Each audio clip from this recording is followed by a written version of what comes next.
Kahit nagtataka, ay hindi pinakita ni Calista na interesado siya sa love life ng kaharap. Kaswal niya itong ginitian at sa ikalawang pagkakataon ay nagpaalam. Pasensya na Mr. Alcaraz, pero wala na akong panahon para makinig sa love story niyo ng asawa mo. I have an important appointment na pupuntahan kaya mauna na ako. Paalam niya, hindi siya hinayaan ni Vincent na umalis dahil agad itong lumapit sa kanya. Hindi mo malang ba pagbigyan ng aloko na makita ang itsura ng isang prestiyosong architectsy? Napangisi si Calista. Alam niyang hindi dahil sa nagugustuhan siya ni Vincent kaya nito gustong makita ang itsura niya. Kung hindi, gusto nitong makita ang mukha niya at pinaghihinalaan siya nito na siya si Calista. Pwes, hindi niya ito hahayaang magtagumpay. It is not convenient, Mr. Alcaraz.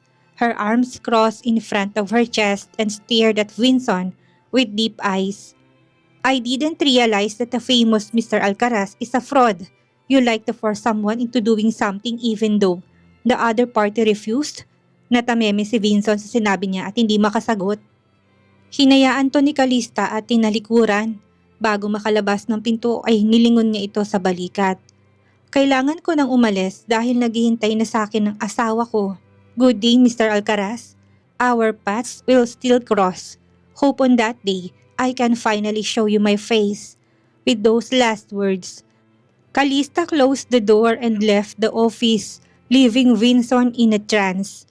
Hindi maalis ng lalaki ang idea sa isip na si Calista ang kaharap niya. She was part of the cast group and it was also Calista's company.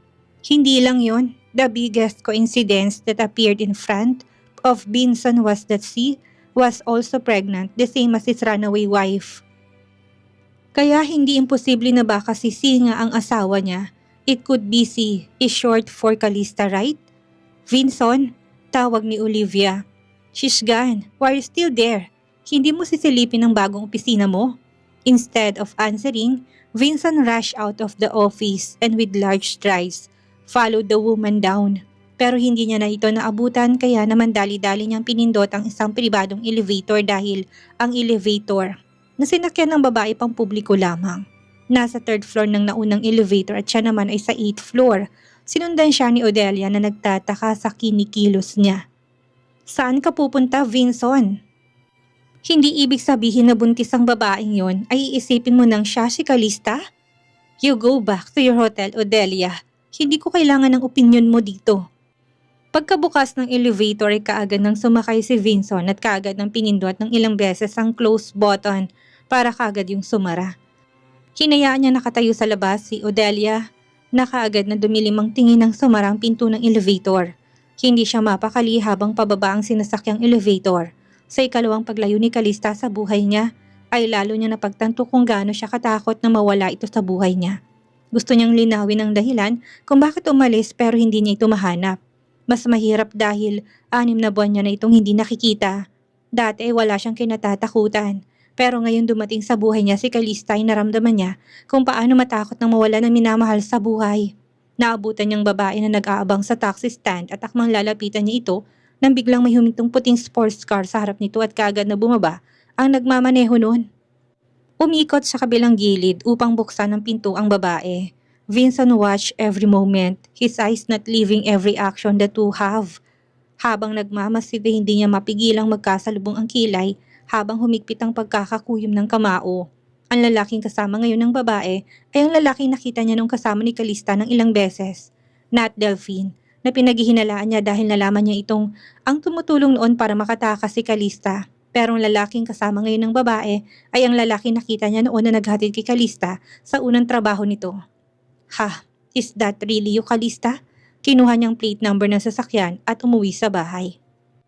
Gusto niyang sundan ang sasakyan ng babae at siguraduhin na si Calista ngayon pero kapag nalaman ng mga itong may sumusunod sa kanila ay madali ng mga to na siya mga tatakasan. Kaya ang ginawa ni Vincent nang makauwi ay hinak niya ang lahat ng CCTV sa daan ng madaanan ng sasakyan hanggang sa malocate niya kung saan ang destinasyon ng kotseng sinakyan ng babae. Nang makitang huminto ito sa isang pribadong kondominium, siya alabang isaka lang siya kumilos upang puntahan yon. Malakas ang kutob ni Vincent na si Calista nga si Architect C. At habang pupunta sa lugar na pinuntahan ng babae, ay puro dasal ang nasa puso niya na sana'y tama siya ng hinala. Gusto niya lang makasiguro na nasa maayos na kalagayan ng mag-ina niya.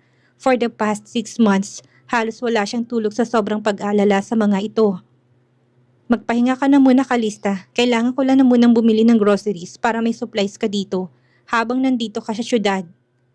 Mahirap na, baka magutom ang buntis. Biro ni Caleb matapos siya nitong ihatid sa sarili nitong bahay. Dito siya mananatili hanggang sa makaanak siya. Stop buying things for the baby anymore. Dahil 3 kaagad ang magiging anak niya, lahat ng gamit pang bata na binibili sa kanya ni Caleb at iba pa nilang kasamahan ay pare-pareho. At sa dami nun ay nakaimbak na yon sa magiging kwarto ng anak niya, pansamantala. Paano kasi? Sa tuwing lalabas si Caleb para mamili ay bumibili ito ng gamit pang newborn at hindi niya ito mapigilan dahil nakabili na ito bago pa ito magsabi sa kanya. Habang kausap si Caleb ay hinubad niya ang suot na face veil at ang sombrero bago sinunod ang suot na human face mask para yung totoong balat at kapag hindi tinitingnan, mabuti akalain mong totoo yung balat. Kaya hindi rin takot si Kalista kanina na alisin ang suot na veil dahil matatago pa rin ang tunay niyang itsura sa suot na maskara. Huwag kang mag-alala, hindi ako bibili pero hindi ko may papangako lalo na kapag may makita ko na alam kong magiging bagay sa magiging inaanak ko. Caleb Green, I will order food for you para hindi ka na mapagod na magluto. Magpahinga ka na lang dyan. Napailing si Kalista at pagod na umupo sa sofa dahil sa sobrang maasikaso ng kaibigan. Daig na daig pa nito ang tunay na ama ng anak niya.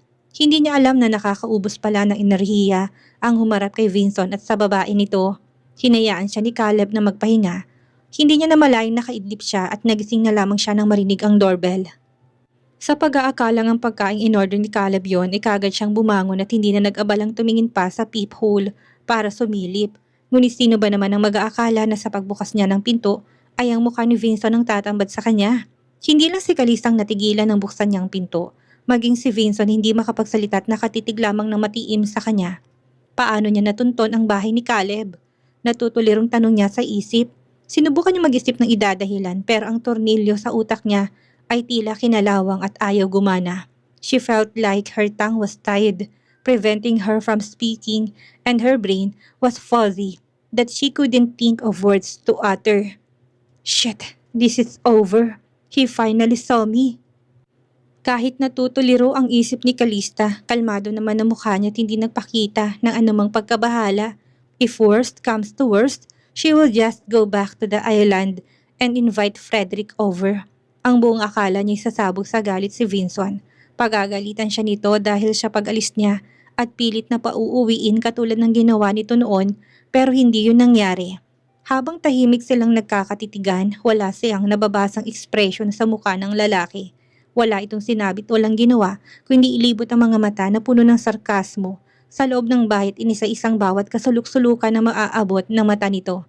The atmosphere was so heavy that Kalista couldn't help but feel gloomy. Siya ang unang nagsalita sa formal na boses. Mr. Alcaraz, anong ginagawa mo dito?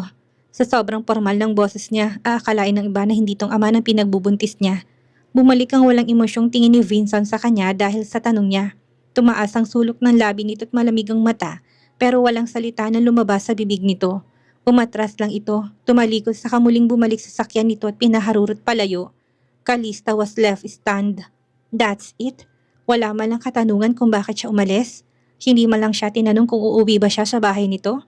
Imbis na mag-alala dahil natuntun na siya ni Vincent ay nalumbay ang puso ni Kalista. Bakit ganun? Am I really nothing for him?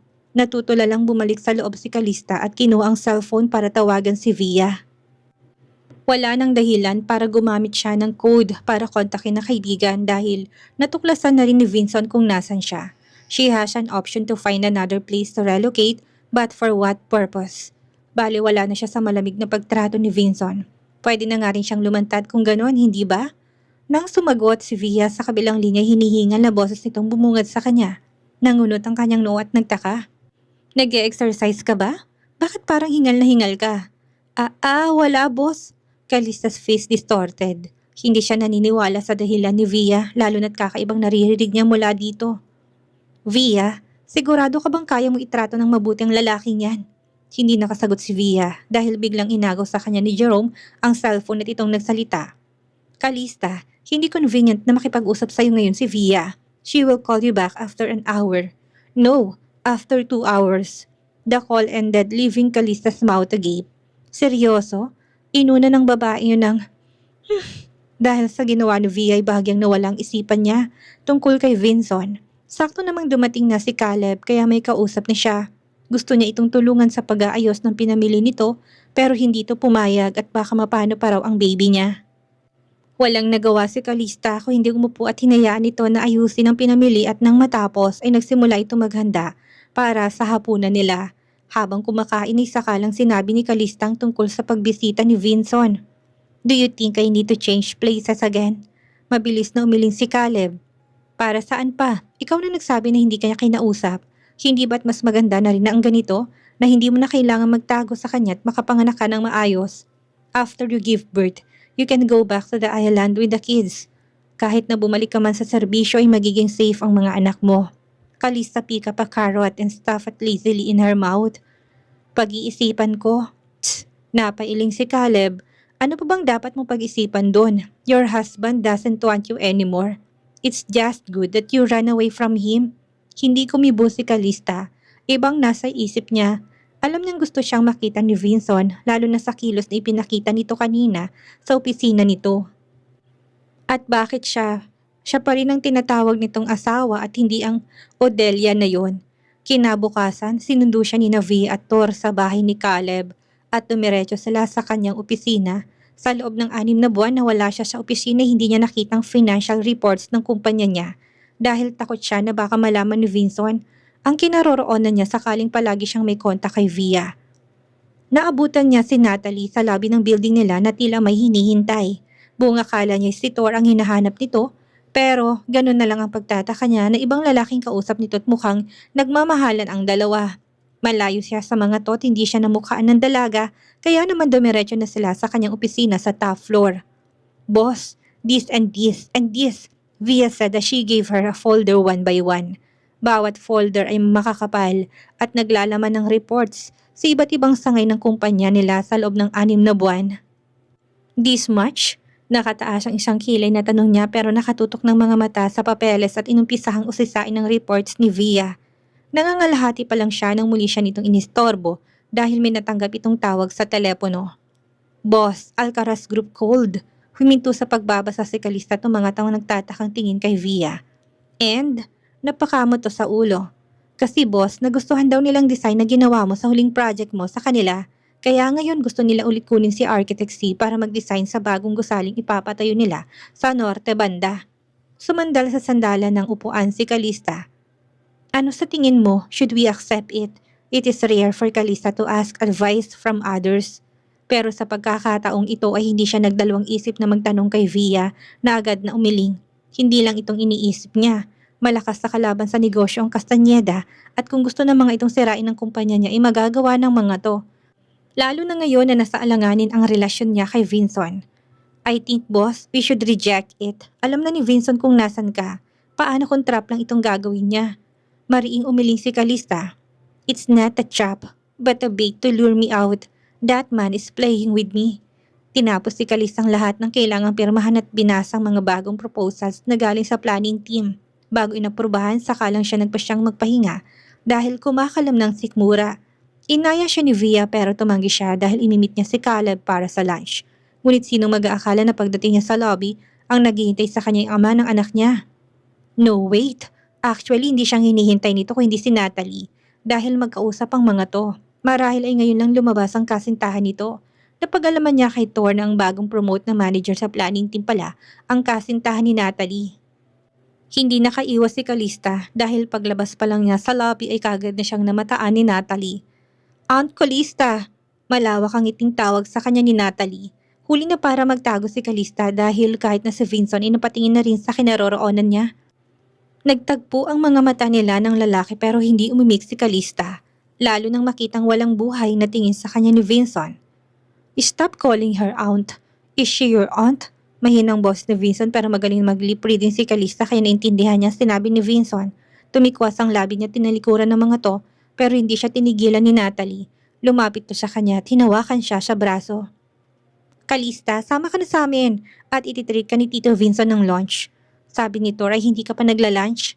May kasama akong susundo sa akin kaya hindi ko kailangan sumama sa inyo. Tanggi niya. Hindi siya nakatingin kay Vincent kundi kay Natalie pero ang sumagot ay si Vincent. Sakay na. Malamig ang boses na aya nito.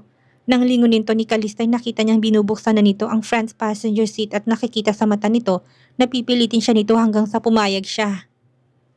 Dahil siya pamimilit rin ni Natalie ay wala siyang nagawa kundi ang sumama sa tatlo. Kasamang boyfriend ni Natalie na si Macario. Sa front seat siya pinaupo ni Vincent habang dalawa ay sa likod na parehong tahimik dahil siya mabigat na tensyon sa loob ng sasakyan. Habang nasa biyahe ay panayang tingin sa kanya ni Vincent at kahit na gustong baliwalain, yun ni Kalista hindi niya magawa kahit pang buong atensyon niya ay nasa labas ng bintana. Paano kasi kahit umaandar ang kotse ay sa kanyang tingin ni Vincent na tila ba may gustong sabihin pero hindi naman nagsasalita. Say it if you have something to say. If there's nothing, keep your eyes on the road. Ayaw ko maaksidente dahil gusto ko pang manganak at makitang magiging anak ko. Hindi na siya nakatiis at tinarap niya si Vincent na kaagad namang umiwas saka ibinalik ang tingin sa daan. Ang akala niya ay sasagutin siya ni Vincent pero tahimik ito hanggang sa makarating sila sa lugar ng pagkakainan nila. Nauna itong bumaba at kahit na tahimik ay pinagbuksan siya nito ng pinto at inalalayan na makababa. Thank you, mahinang sambit niya at kagad na kinuhang palad mula sa pagkakahawak nito nang makababa siya dahil tila na kuryente siya sa init nun. Hindi man niya aminin pero ramdam niya sa sarili ang pananabik ng hawakan at damahin ang init ng katawan nito. Nagpatiun ang lalaki kaya si Natalie at Macario ang kasabayan niya sa paglalakad. Dinala sila ni Vincent sa isang sikat na hotel sa Manila upang kumain sa restaurant doon dahil sa masarap na pagkain. Wala pa rin itong kibo hanggang sa makapasok sila sa restaurant. Nagpaiwan sa labas ng restaurant sina Natalie at Macario dahil biglang tinawagan ni Tor si Macario tungkol sa trabaho pero may hinala siya na gusto nitong mag-espiya tungkol sa kanya. Her departure with Vincent should have been long known by Via and Tor and wanted to check up on her. Dahil silang dalawang magkaharap sa pang-apatang mesa ay hindi maiwasan ni Kalista na tumahipang dibdib. Why is it so awkward facing the father of your kids after 6 months of separation? Mukhang magaling ang nag-aalaga sa'yo nito nakalipas na 6 na buwan, Kalista. Your face screams that someone else is taking better care of you, ha? Gustong umangat ang sulok ng labi ni Kalista dahil sa sinabi ni Vincent. The sour tone of his voice contained deep meaning. Peke siyang ngumiti. Talaga? Salamat kung ganon. It is just right that I ask someone to take care of me, ha? Pasaring niya. Bahagyang dumilim ang mukha ni Vincent at kitang-kita niya kung paano kumuyom ang kamao nito sa ibabaw ng mesa para nagpatay mali siya. Silence is deafening. Lalo na't silang dalawa lang ang nasa sulok na bahagi pero ayaw niyang siya ang unang magbukas ng usapan. Kahit pa may iba nang nag-aalaga sa'yo, hindi mo pa rin maikakaila na akong ama ng bata kaya may karapatan pa rin ako sa kanya. Talaga? Karapatan ha? Ibinaba ni Kalistang napkin na pinamuna sa bibig matapos uminom ng tubig sa kawalang emosyong tinignan ng diretso sa mga mata si Vincent. Karapatan ba ka mo? Sa tingin ko'y wala, Mr. Alcaraz. Hindi tayo kasal kaya pwede kong akuing mag-isang bata. Kung gusto kong ilayo sa yung bata, igagawin ko. Gumuhit ang galit sa mga mata ni Vincent at lalong kumuyom ang kamao. Ako ang ama ng bata kaya may karapatan ako sa kanya. Gusto mo pa bang umabot tayo sa korte dahil lang dito? Bahagya itong dumukwang sa mesa at inabot ang baba niya sa kamarahang yung pinisil. Siguro naman ay alam mo kung gaano ka-powerful ang kumpanya ko para makipaglaban ka sa akin, ha? Hindi nagpatinag si Kalista dahil sa galit ni Vincent. Bahagya niyang tinabig ang kamay nito na nakahawak sa baba niya at puno ng sarkasmong nagsalita. As I said, anak ko. Anak ko lamang sila, Vincent. Kung gusto mo pala ng anak, bakit hindi ka sa asawa mo magpaanak, ha? Mukhang nabigla si Vincent sa sinabi niya dahil nalaki ang mga mata nito sa sinabi niya. Kalista, you knew?